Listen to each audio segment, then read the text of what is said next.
I think that I need to learn a little bit more how to embrace or learn from the contrast that I experience. And I'm on that journey.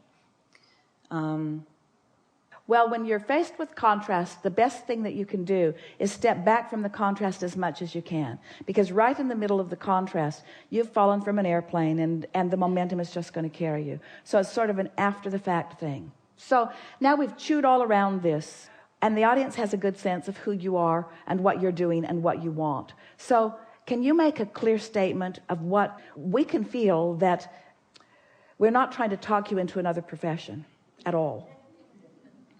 I'm almost done, so that's good news. But being done with it in action will not mean that you're done with it vibrationally. Okay. And so Okay. people will say, I'm leaving this relationship, and then we say, well, then you better get out of town too. And you better get off this planet. I can't too, leave because myself. you take yourself with you wherever you go. Right. And so given who you are, and in essence a little bit what you have wanted and where you now stand, what is it that you hope to receive? What is it that you want as a result of these years and this focus and these desires that you've given birth to? What is it that you desire? We know it isn't that you want the planet to change or the world to change, because that's asking for a conditional love. So apart from asking the world to change and people to all of a sudden to become submissive to the rules, I think I'm asking for learning acceptance. So in acceptance, is there a releasing of resistance? An acceptance of what? Acceptance of the diversity in the planet, and Correct. acceptance of people getting to Yes. choose whatever they want, Yes. and acceptance of law of attraction, sorting it out. Yeah. When we put it in those terms, it's pretty easy, isn't it? So an acceptance of the laws of the universe and people responding. Yes. And what else? Because we think you're already there. What else? I don't know. Acceptance of We're talking to What all of you because is? you're all moving Just- around in a world where there are things around you, up close to you and around, that you're not wanting to experience. A new person with a new gun shooting new people in a new place almost every time you turn around. There's all kinds of things going on like that. So acceptance of their right to live as they want to live. But what's the next piece of it that you have to find? In other words, what is it that makes you unwilling to be acceptant of the freedom that other people have to live as they choose? What prevents you from being willing to be acceptant of that? fear. Fear of them imposing what they are doing in your experience. So it's acceptance of the law of attraction, and acceptance of the diversity, and acceptance of people being free to do as they want to do. But what's another component that you have to add to that? Another desire that you hold: control of your own experience. Control of your own experience. Control of your rendezvousing with that. So isn't that what we're talking about? We're talking about your control to rendezvous with what you want. Not just yours, but you want to teach it to your kids and other people that you care about. So it's acceptance that there are lots of different discs, and acceptance that there are lots of different life experiences that are being lived collectively and cooperatively by the people who are spending their time on those different discs. Are you with us? So then what is it that we're talking about in these hours that we've been together? Because you can't not accept that it's around. You can't not accept it. In other words, you see the evidence of it. That's what our friends have been saying to us. There's evidence of this stuff, and we can't put our head in the sand. So what do? We accept it, but then what? Accept it, and then what? Accept it and choose. Accept it and choose where we want to be. You don't have to choose what you've accepted. You don't have to watch the news and accept it, and in watching it, accept it, and in watching it, practice it until you've accepted it not only as a lifestyle as someone else, but a lifestyle of yourself. You can accept diversity, and you can accept freedom of others, and you can accept that people might choose to live differently than you do.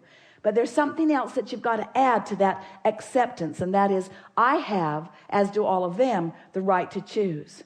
And we want to say to you, most of them are not choosing deliberately. They're choosing by default. They're choosing out of practice. They're choosing out of observation.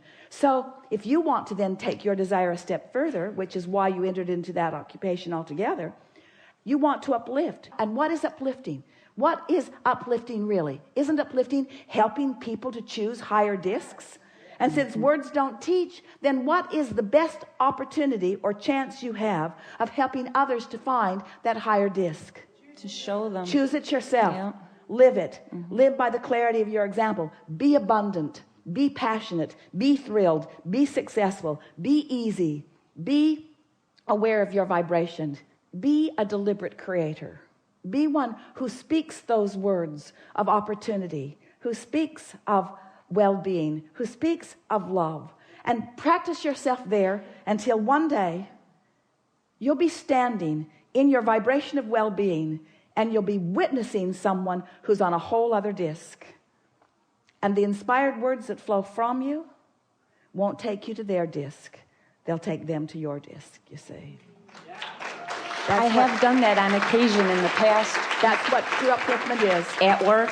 That's who you are. And it was a wonderful feeling. You've come into this physical experience as deliberate creators, knowing that the diversity was there and embracing it completely, knowing that without the diversity that you could not choose, and knowing that your choices were going to be well received and tended to by that which you are wanting to call source.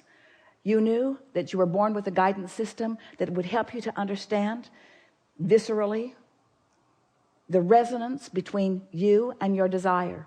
You knew that you would be able to feel whether you were in vibrational alignment with all that you'd become or something less than that. But most of all, you knew that you were being born into an environment, a continuing environment, where you have the free will to choose. What this entire gathering has been about, and we know that most of you are taking this knowledge with you as you leave today, is that if you will make vibrational choices rather than those specific choices, the vibrational choices in their generality will be way easier for you to make. If you lay on your bed and you say, tomorrow I'm going to be happy, don't try to define it, because you might find yourself defending why you're not going to be happy tomorrow. Tomorrow I'm going to feel more ease than usual. Don't try to define it, because you might find yourself defending why it hasn't been so easy before. Tomorrow I'm going to find energy. Don't try to define it, because you might begin defending why you've had sort of low energy before. Tomorrow I'm going to find fun. Don't try to define it, because you might find yourself explaining that you haven't been having much fun lately. In other words, just be as general as you can be, as the night before you are anticipating that higher flying disc. Do it every morning for 30 days and then report back to us. It is our promise to you that the results of this simple, law-based, certain effort at choosing the disc first and then watching what comes next will free you. It's the freedom that you've been looking for, you see.